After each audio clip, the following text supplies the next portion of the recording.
The office is quiet now. 3 clients came in this week, 3 different decades of life, 3 versions of the exact same question: am I on track? The financial advisor sits alone. The door is closed. 3 portfolios are still open on his screen, and buried inside each account history, the same number appears: $85,000. All 3 crossed it. All 3 hit the exact same milestone at some point in their investing lives. But the ending balances on his screen tell 3 completely different stories. One portfolio shows just over $900,000. The second, roughly $400,000. The third, $160,000. Same monthly contribution, same index fund, same average rate of return. There is a specific dollar amount where compounding stops crawling and starts compounding on itself. A threshold, a door. All 3 of his clients walked through that door. Only one had enough runway on the other side. Most people will never learn what that number is. Not because it's hidden, not because it's complicated, because they stop contributing 2 or 3 years before they reach it. They quit on the launchpad, they walk away from the door right before it opens. And that's what the advisor wanted to tell all 3 of them, but the answer is too long for a meeting. It needs a chart. It needs time. It needs the full picture from the first deposit to the last statement. 900,000, 400,000, 160,000. Same contribution, same fund, same math. One variable made the entire difference, and it wasn't discipline, strategy, or luck. To understand what the advisor saw on that screen, you need to meet the 3 people behind those numbers. Mike is 32, Greg is 41, Earl is 51, 3 different decades, 3 different starting lines, but everything else is identical. Same household income, roughly $75,000 a year. Same monthly contribution, $500, automatically transferred on the first of every month into a low-cost S&P 500 index fund. Same discipline, same plan, same paperwork. $500 a month, $6,000 a year. Not aggressive, not heroic, just automatic. The only variable is when they started. Mike has 35 years until age 65. Greg has 25. Earl has 15. You already know that starting earlier is better. Everyone knows that. It's not a secret. It's on every poster in every HR office in America. But here's the part that no poster explains. For the first 10 years, all 3 of them saw the exact same thing. The exact same balance, the exact same growth, the exact same emotional response. And that response was disappointment. 10 years in, each of them opens the app, checks the balance. The number on the screen, roughly $85,000. They put in $60,000 of their own money over the decade. The market added approximately $25,000, 10 years of patience, 10 years of automatic transfers, 10 years of not touching it, $25,000. That's what a decade of compounding produced. About $208 a month in growth, less than a car payment, less than their grocery bill. It doesn't feel like a wealth building strategy. It feels like a slow drip into a bucket with a crack in the bottom. Mike saw that number at 42. He had a mortgage, 2 kids, and a retirement that still felt like a concept, not a deadline. He shrugged. Time was still on his side, even if the number didn't show it. Greg saw the same number at 51. He did the math in his head. 14 years to 65, $85,000 in the account. He started wondering if he should be doing something different, something faster, something more aggressive. He almost moved it all into individual stocks. He almost hired a guy who promised 12%. He came close, very close, to doing the one thing that would have reset the clock entirely. Earl saw it at 61. 61 years old, $85,000, 4 years to go. He didn't feel disappointed. He felt behind. He felt late. He felt like the math had already made the decision for him. He considered cashing the whole thing out, putting it toward the house. At least that would feel like something tangible, something real, something he could touch. Here's the thing about that moment. That exact moment, 10 years in, 85,000 on the screen is the single most dangerous point in the entire compounding curve. It's where the math is about to change forever, but the screen doesn't show it yet. The acceleration is 1 or 2 years away, and it's completely invisible. Same number, same screen, 3 completely different emotional responses. And every single one of those emotions was wrong. because there's a name for what happens when a portfolio crosses $85,000 at this contribution rate. It's the point where the math shifts permanently, quietly, irreversibly. And most people never experience that shift, not because the number is out of reach, but because they change strategies or pull money out or just stop contributing 3 or 4 years before they get there. They quit during the launchpad. They never see the launch. All 3 of these clients crossed 85,000. All 3 made it through the door. From here, the stories stop being equal, because after $85,000, the money starts working harder than you do. Here's the math that changes everything. At a 7% average annual return, which is the historical inflation-adjusted average of the S&P, $585,000 generates roughly $6,000 a year in growth. $6,000. That is the exact amount you contribute every year. $500 a month, $6,000 a year. And now, for the first time, the portfolio is adding $6,000 of its own. Think about what just happened. For 10 years, you were the engine. Your paycheck, your sacrifice, your $500 on the first of every month. The compounding was a passenger along for the ride, growing slowly, barely visible. At $85,000, the passenger takes the wheel. From this moment forward, the money contributes as much to its own growth as you do, and 12 months later, it contributes more, and 24 months after that, significantly more. The gap between what you add and what the money adds widens every single year, and it never reverses. Year 11, the account grows by roughly $12,000, half from you, half from compounding. Year 15, the account grows by about $18,000, you contributed $6,000. The money contributed $12,000. By year 20, the account is generating more per year in returns than your entire cumulative contribution from the first 5 years. You can't feel this happening, and that's the core of the illusion. The first 10 years feel like nothing is happening. The balance barely moves compared to what you put in. The returns seem modest. The curve on the chart looks flat. But those 10 years aren't the return. They're the runway. They're the launch pad. Without them, the second engine never ignites. Without $85,000 in the account, there is no inflection point. There is no shift. The portfolio never reaches the altitude where compounding takes over. Behavioral economists have a name for why this feels invisible. It's called exponential growth bias. The human brain is wired to expect linear progression. You expect next year to add roughly the same as last year. You expect a straight line. Here's a quick way to see it.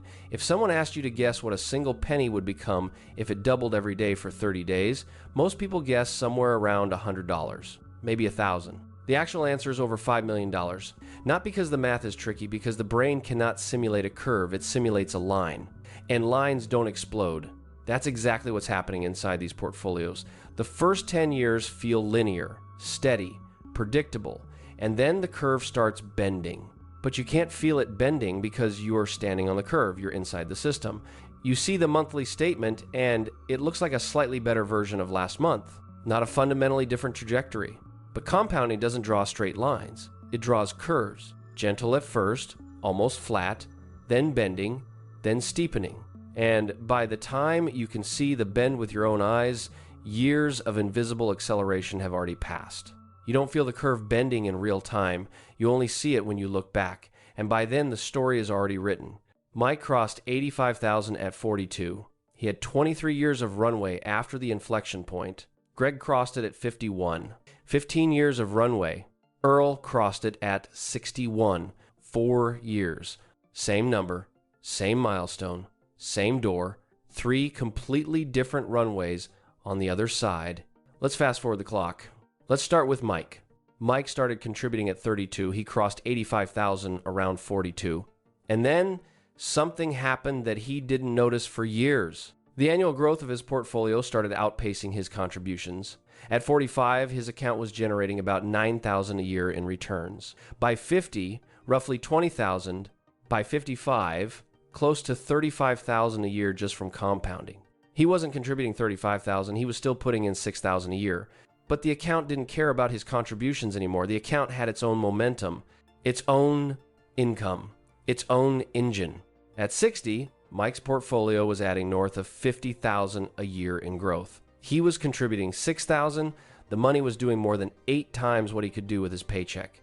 At 65, Mike's balance, approximately $900,000. He put in $210,000 of his own money over 35 years. Compounding generated roughly $690,000. 77% of his retirement was built by money making money, not by salary, not by promotions, not by working overtime or picking the right stocks. By time on the other side of the door. Now Greg. Greg started at 41. Same, $500 a month. Same, fund. Same, math. He crossed 85,000 around 51. The curve bent for Greg too, but it bent later and it had less room to run. At 55, Greg's portfolio was generating about $12,000 a year in returns. Solid, real, but not the $50,000 Mike was seeing at the same age, because Mike had been compounding on the accelerated side for 13 years already by then. Greg had been there for 4. At 60, Greg's growth was accelerating. $20,000 a year in returns. The curve was bending. He could feel it now. For the first time in 20 years, the account felt alive. It was doing something on its own. He checked it more often now, not out of anxiety, but out of something closer to wonder. But the clock said 5 years left. And that's the cruelty of the curve. You finally feel it working right when the runway is shortest. At 65, Greg's balance, approximately $400,000. He contributed $150,000.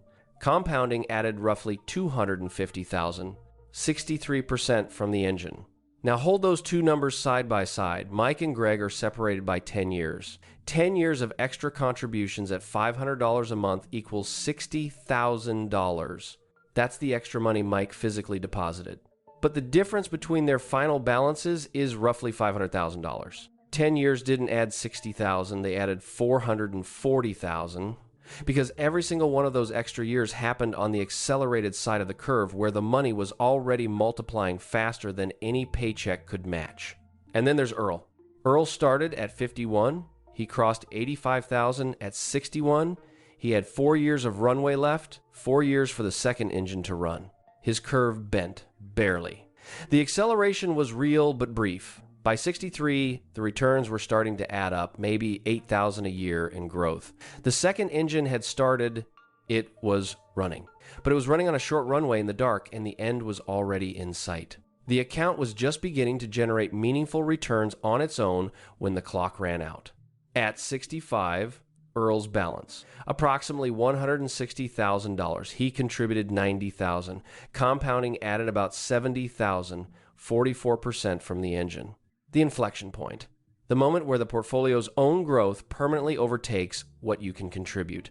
Mike lived 23 years on that side of the curve. Greg lived 15. Earl lived 4. The number 85,000 was the same for all three. The time after the number made a difference of $740,000 between the highest and lowest outcome. Same fund, same contribution, same math, $740,000 apart. So, did Earl lose? Not exactly. Here's where the conversation needs to shift. Earl didn't fail. Earl lived. He raised a family. He weathered 2 recessions. He changed careers in his 40s. He paid off a house. He handled the kind of life that doesn't leave room for a $500 monthly transfer. At 32, Earl started investing when he could. Not when a YouTube video told him to, not when a chart made him feel guilty, when his life made room for it. That is not a mistake. That is a timeline.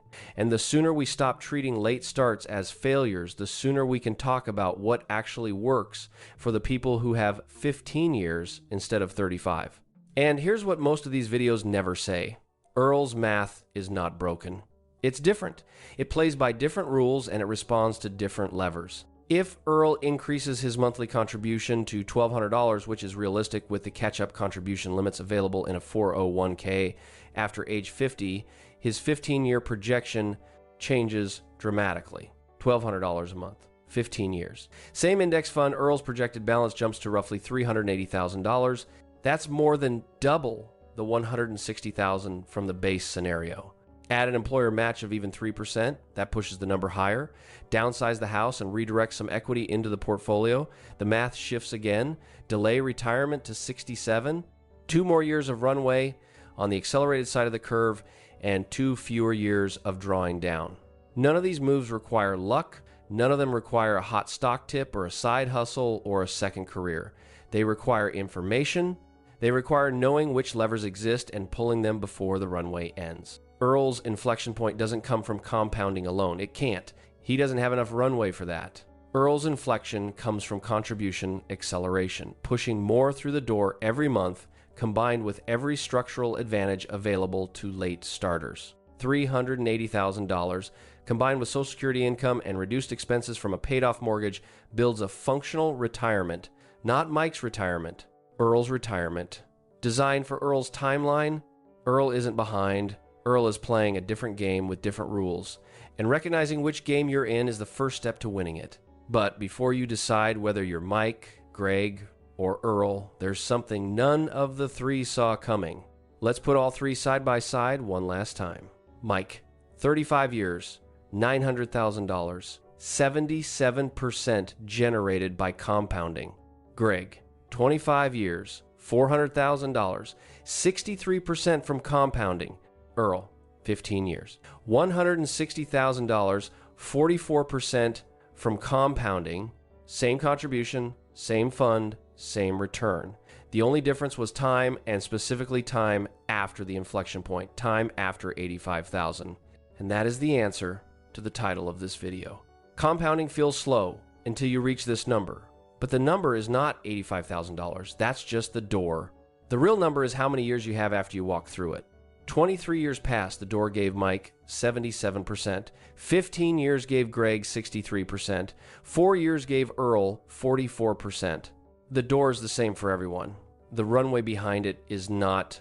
The mechanism is identical. The math is identical. The variable that separates 900,000 from 160,000 is not effort, not intelligence, not stock picks, not strategy. It is time on the other side of the inflection point. Mike didn't work harder. Greg didn't choose worse. Earl didn't make a mistake. The curve treated all three of them exactly the same way. It just had more room to run in Mike's account. More years to bend. More years to accelerate. More years to do what it was always going to do if no one interrupted it. And that changes everything about how you should read your next account statement. Have you crossed 85,000 yet? If you have, how many years of runway do you still have? Because every additional year on the accelerated side of the curve adds more than any single contribution you'll ever make. The engine is already running. Your job now is to not turn it off. If you haven't crossed it yet, how close are you? Because knowing the number reframes everything. That feeling of disappointment when you check your balance, that's the launch pad. That's the flat part of the curve doing exactly what it's supposed to do. The slow years are not wasted years, they are building years. And if you've already crossed 85,000, but your money is sitting in a high-fee fund or savings account earning 1.5%, then you walk through the door into the wrong room. The inflection point exists on paper, but the acceleration doesn't. That math is completely different, and that's the next video. If you want to know what happens when the number is right but the vehicle's wrong, subscribe. That one is already in production. The number is the same for everyone. The time after it is yours. And the only question that matters is what you do with the runway you have left.